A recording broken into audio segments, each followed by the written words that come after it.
While there is general agreement regarding the principles of antimicrobial therapy, the implementation of these principles is often difficult in practice. Nonetheless, they provide a basis that allow for the clinician to optimize outcomes in patients suffering from infectious diseases. In general, the use of antimicrobials can be considered either prophylactic, preemptive, empiric, or definitive. Antibiotics are used prophylactically to prevent infection, preemptively to abort infection, empirically to provide initial control of infection in the absence of knowledge of its etiology, and definitively to cure infection of known etiology. Examples of prophylactic antibiotic use in the outpatient setting include the prevention of endocarditis in selected patients undergoing high-risk dental procedures. In the inpatient setting, antibiotic prophylaxis to prevent postoperative surgical infections is another important example. Perhaps the commonest use of preemptive therapy occurs in immunosuppressed transplant recipients to prevent the development of end organ infection in patients with cytomegalovirus circulating in their blood. Although preemptive therapy is sometimes practiced in the realm of fungal infections, there are no good examples in dealing with bacterial infections. In the outpatient setting, common uses of empiric therapy, including in dealing with patients with acute sinusitis, community-acquired pneumonia, and cystitis. In the first two of these, the clinician seldom knows the precise etiology of the infection, including whether it is actually caused by bacteria. Antibiotic administration is empiric in the initial management of urinary tract infections, but may require alteration depending on the results of urine culture and susceptibility, at which time definitive therapy may be administered. In the inpatient setting, the use of empiric antibiotic therapy is widespread and includes patients with community and hospital-acquired pneumonia, fever with neutropenia, undifferentiated sepsis, and others. Finally, definitive or targeted antibiotic therapy is tailored to treat infection in which the etiologic pathogen and its antimicrobial susceptibility pattern are known.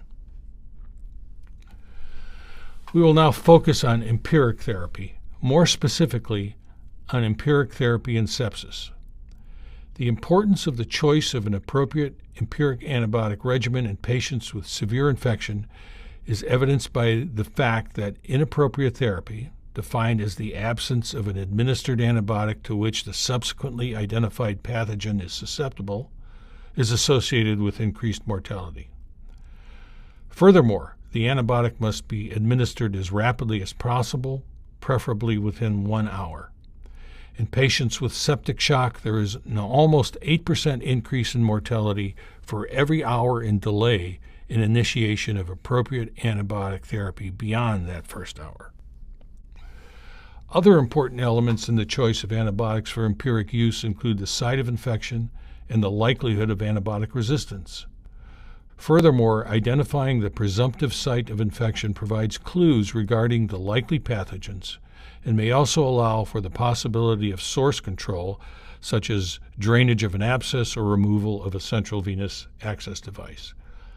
Clearly, the likely pathogens in each case are different. In suspected urosepsis, they are likely to be gram-negative rods, whereas in pneumonia, other pathogens are likely. The clinician should also assess the likelihood that the pathogen causing the infection is resistant to many commonly used antibiotics. Elements which might lead one to that suspicion include a history of recent antibiotic exposure, known colonization with antibiotic-resistant pathogens, frequent exposure to healthcare facilities, and knowledge of local antibiotic resistance patterns. Also to be taken into account are host factors. Some of these, for instance, might preclude the use of individual antibiotics. For example, the presence of life-threatening allergies to a particular antibiotic or class of antibiotics. Also, factors that might steer one away from certain antibiotics may include an increased risk of related toxicity. Examples include the use of nephrotoxic agents such as aminoglycosides or amphotericin in patients who already have marginal or unstable renal function, and especially if they are receiving other nephrotoxic drugs.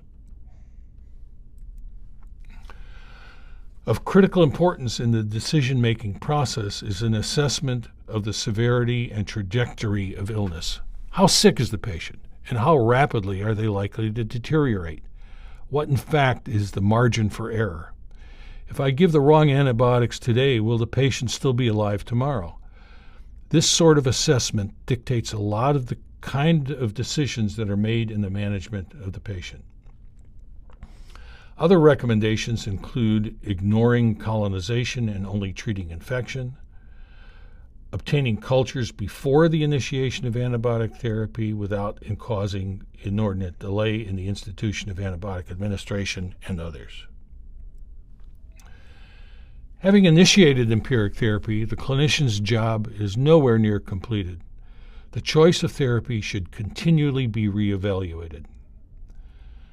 This approach is supported by a variety of published recommendations. Thus, the Surviving Sepsis Campaign recommendations state that in patients with septic shock or severe sepsis without shock, the administration of effective intravenous antimicrobials within the first hour of recognition should be a goal of therapy. But they also state that the antimicrobial regimen should be reassessed daily for potential de-escalation to prevent the development of resistance, to reduce toxicity, and to reduce costs. De-escalation, however, is not the only decision that might be made. In fact, for example, therapeutic escalation may be warranted in some cases.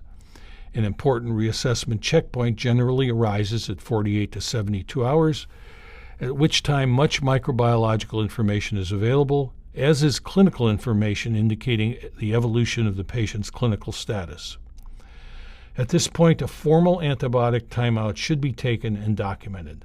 The decisions during the timeout must take into account the information mentioned above in the context of the bug, the drug, and the host. If a pathogen is identified and its antimicrobial susceptibility pattern has been determined or is highly suspected, an adjustment in antibiotic choice may be indicated, as in the case of a bug-drug mismatch. If cultures are negative, decision-making is often more complex and must be made on assessment of the patient's clinical status and trajectory. There are three general possibilities with regard to clinical status. There could have been no improvement. The patient could be improved, or in fact, the patient's clinical status may have worsened. Let's take the case in which the patient is improving. In this instance, the clinician may either continue the therapy, modify it, or in fact discontinue it depending on clinical status and other available information such as serum procalcitonin measurements. If a pathogen has been identified, any bug-drug mismatch present should be resolved despite the improvement, redundancies in coverage addressed, and antibiotic spectrum narrowed. Adverse effects of antibiotic use dealt with, dosing issues examined, and anticipated duration of therapy addressed. Dosing should be optimized, and consideration given to IV to oral conversion may be anticipated.